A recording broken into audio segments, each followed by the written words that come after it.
মায়ের হাতের পালা দেশি মোরগ জবাই করে রান্না করা হয়েছে, তাও আবার মাটির চুলাতে, মানে জমে পুরো ক্ষীর। আসসালামু আলাইকুম, কেমন আছেন সবাই? আশা করি আল্লাহর রহমতে সবাই ভালো আছেন। এখানে দেখতে পাচ্ছেন মাটির চুলাতে রান্না করা হচ্ছে। যদিও যেহেতু এখন প্রায় সময় বর্ষা হয় বা বিশেষ করে বর্ষাকালে কিন্তু আমাদের বাড়িতে মাটির চুলাতে রান্না করা হয় না, ঘরে গ্যাসের চুলাতে রান্না করা হয়। আর যখন শুকনো থাকে, শুকনো মৌসুমে বাহিরে মাটির চুলায় রান্না করা হয়।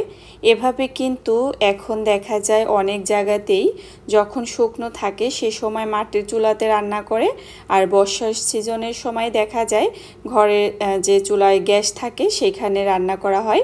এরকমটা কিন্তু অনেক জায়গাতেই হয়ে থাকে। আসলে ঘরের গৃহিণীরা সবসময় চায় তার যতই থাকুক না কেন কিভাবে একটু সাশ্রয় করে চলা যায়। এই তো এখানে কিন্তু দেশি শাক ভাজি করা হচ্ছে। আসলে আমরা বিলে যে শাকগুলো পেয়ে থাকি, হেলেন্সা, কলমি, তো সেগুলোই ভাজি করে নিচ্ছে। যদিও এটা জুমার দিনের ভিডিও ছিল। আর এই তো বাবা জুমার নামাজ আদায় করতে যাচ্ছেন, পায়ে হেঁটে মসজিদে যাচ্ছেন। মাশাআল্লাহ। তো আমি আর কি তখন দেখিনি, আমি যেহেতু হাঁটাহাঁটি করি, কখনো এপাশ কখনো ওপাশ, তো বাবা যখন দূরে চলে গিয়েছে সেখান থেকে একটু ক্যামেরা করে নিয়ে আপনাদের সাথে শেয়ার করলাম। এই তো এখানে শাক ভাজিটা হয়ে গিয়েছে, আর গরুর মাংস হতে যেহেতু একটু সময় লাগে তো ওটা হচ্ছে।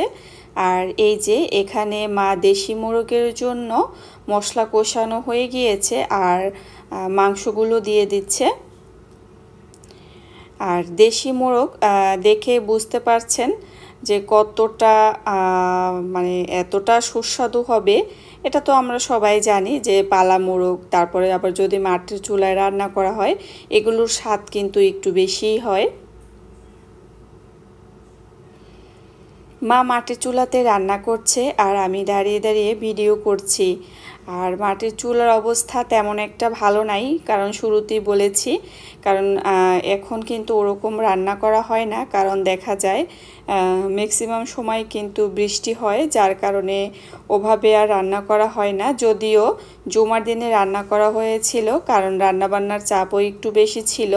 আর আমি মাকে বলেছিলাম, মা এবারে তো তুমি একবারও মাটির চুলাতে রান্না করলে না, তো যদি একদিন মাটির চুলাতে রান্না করতে তাহলে আমি একটু ভিডিও হিসাবে শেয়ার করতে পারতাম।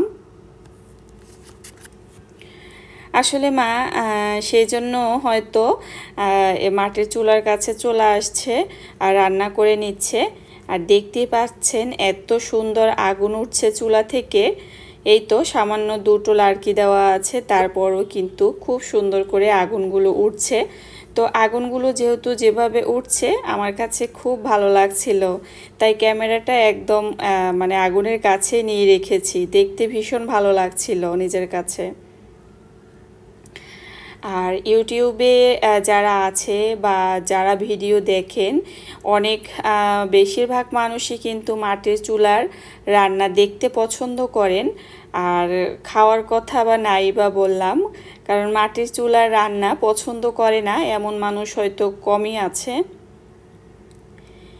জুমার দিন যেহেতু ছিল, এদিকে জিসানের বাবাও আসবে, তো তাই আর কি একটু তাড়াহুড়া। তো মা কিন্তু এই যে ঘরে গ্যাসের চুলাতে এখানে পোলাওটা বসিয়ে দিয়েছে।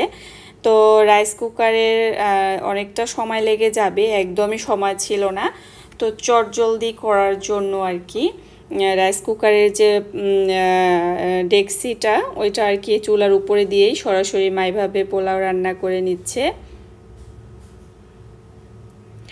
পোলাও রান্না করলে কিন্তু আমরা সব সময় আলু বাকারা আর কিশমিশ ব্যবহার করি, বাবার বাড়িতে এটা সব সময় ব্যবহার করা হয়। এর আগের ভিডিওতেও কিন্তু আপনাদের সাথে শেয়ার করছি। যদি এভাবে আলু বাকারা আর কিশমিশ দিয়ে রান্না না করা হয় তাহলে পোলাও খেয়ে আমাদের কাছে একদমই ভালো লাগে না। তো আপনারা যারা খেয়েছেন তো অবশ্যই জানেন যে এভাবে রান্না করলে কতটা স্বাদ, আর যারা খাননি একবার হলো ট্রাই করে দেখবেন। এই তো বোন ডাইনিং টেবিলে একে একে সব খাবার দাবার নিয়ে আসছে, আর আমি একটু ক্যামেরা করছিলাম, তো ও আর কি পিছনের দিকে সরে গিয়েছে। তো আমি বলছি যে সমস্যা নাই, তুমি তোমার মতো কাজ করো। আর এই তো পোলাও রয়েছে, আর দেশি মুরগির মাংস রান্না করা, গরুর মাংস, তারপরে গ্রামের যে শাকগুলো হেলেঞ্চা কলমি শাক একসাথে মিশানো ছিল, তো সেই শাকগুলো মা ভাজি করেছে দুপুরের জন্য। পোলাও কিন্তু আমার ভীষণ পছন্দ। আর মানে জানি না আমার মতো কে কে পোলাও পছন্দ করেন। পোলাও থাকলে আমি কিন্তু ভাতের কাছে তেমন একটা যাই না, যেটা সত্যি কথা, না বললেই নয়। তো আমার ছেলেও কিন্তু ভীষণ পছন্দ করে। আর এই তো বাবার বাড়ির ডাইনিং রুমটা সামান্য হলো একটু শেয়ার করলাম আপনাদের সাথে। আজকের মতো এখানেই বিদায় নিচ্ছি। সবাই ভালো থাকবেন, সুস্থ থাকবেন সেই কামনায়। আল্লাহ হাফেজ। আসসালামু আলাইকুম।